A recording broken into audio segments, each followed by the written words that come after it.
10% of what she and her husband did with the Clinton Foundation, the improper calls to the Internal Revenue Service, the turning over of nuclear material to Russia, things where Bill Clinton was getting millions of a $1.2 million speaking fee from UBS when Hillary Clinton calls the IRS and tells the IRS to go easy on UBS when she was Secretary of State. I put a congressman in jail for doing something like that for only $40,000. This was $1.2 million.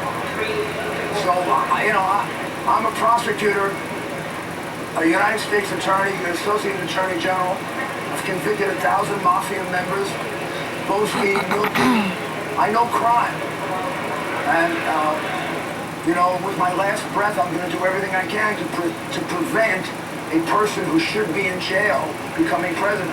If I did 1/10 of what Hillary Clinton did, I'd be in jail. So do you think that the Department of Justice and Loretta Lynch and Comey and everybody that put her through the paces 11 and a half hours in front of Trey Gowdy for the Benghazi committee, who do you think is clearing the brush out of the way for someone that you feel deserves to be behind bars? Because until she's taken before a court of law and someone says guilty, she's innocent. And as a prosecutor, as someone who knows the law and what to do with crime, you recognize someone as innocent until proven guilty. Well, the reality is that 64% of the American people agree with me.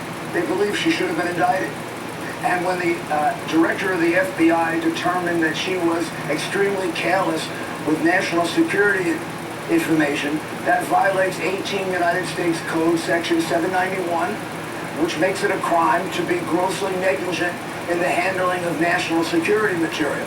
She was grossly negligent with handling tens of thousands of pieces of such material. I've seen people go to jail for much less than that. Whether you convict her or not, I think you would. I think I convicted people on 20% of the evidence that exists against Hillary Clinton.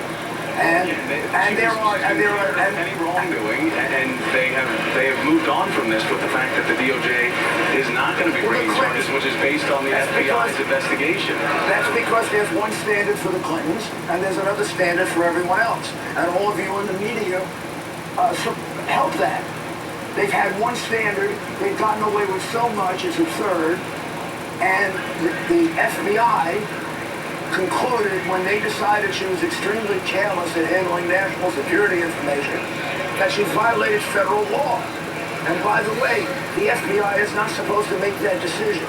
The Justice Department did, and Loretta Lynch, because of her improper conversation with Bill Clinton, had to punt. So this was handled horribly. And it was a disgrace to the Department of Justice the way this case was mishandled. And Mr. Ray, let me talk to you about this before we go, because it's gotten a lot of headlines since your speech. But you talked about the Black Lives Matter issue and All Lives Matter and Blue Lives Matter with your speech the other night. But you did talk about the shootings of black males in the country during that speech. I just want to remind everybody what you said. We reach out our arms with understanding and compassion to those who have lost loved ones because of police shootings, some justified, some unjustified. Those that are unjustified must be punished. Those that are justified, we must apologize to.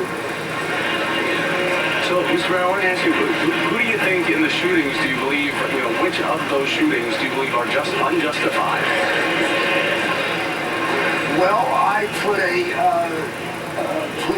four police officers in prison for, it wasn't a shooting, but it was a terrible, perverted act in which a police officer shoved a baton up the backside of a African-American. That police officer is now sitting in jail for 25 years. I've also convicted a police officer for shooting a Latino youngster unjustifiably.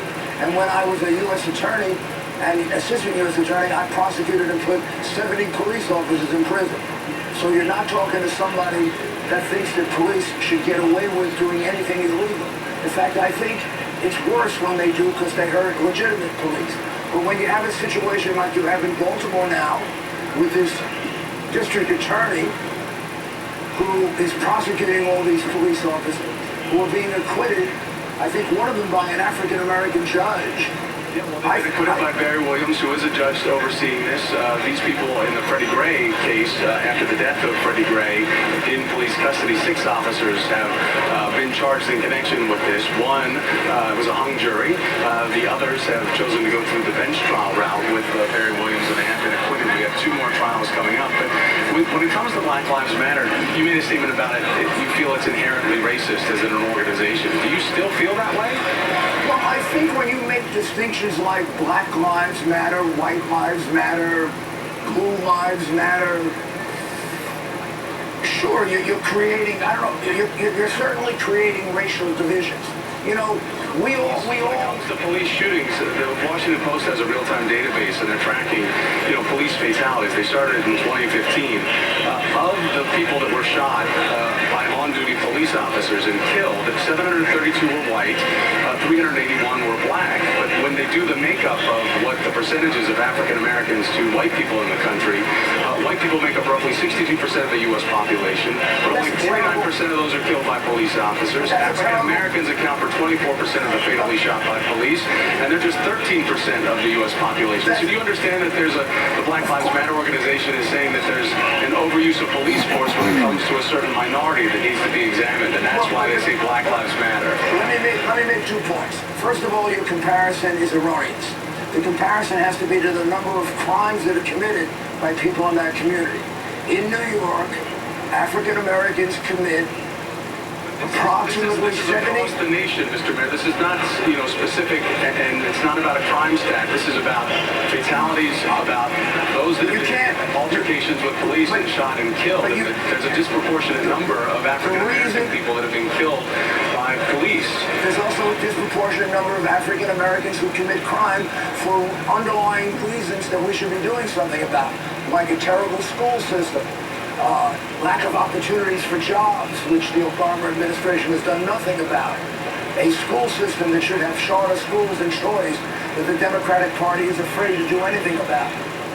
So that is a very... The justice system and supports police, and they do. They suit up every day to protect all of us. It's a part of our social contract, with ourselves here in America. Also, we pay taxpayer money to arm them. I think that all of us need to feel like we can trust them. Do you think, though, that Black Lives Matter is making a difference when it comes to drawing the priority necessary to talk about police overreach and fatalities?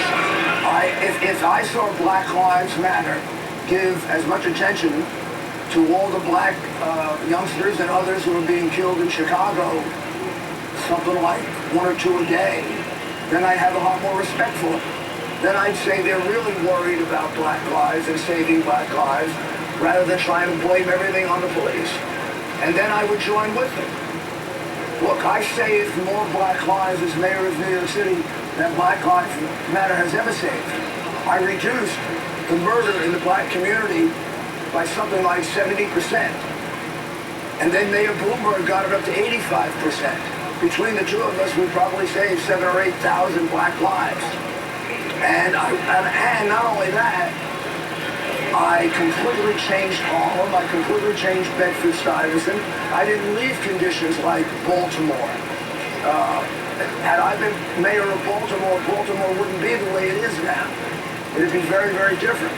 So I worked very hard to save black lives. But not just the ones that are shot by the police, but the 99% of the others who were shot by other people, very often of the blacks. Former Mayor of New York, Rudy Guliani. I got to leave it there because we've got new reporting about Senator Ted Cruz that I got to get to. But sir, thanks for your time and your candor. I appreciate it.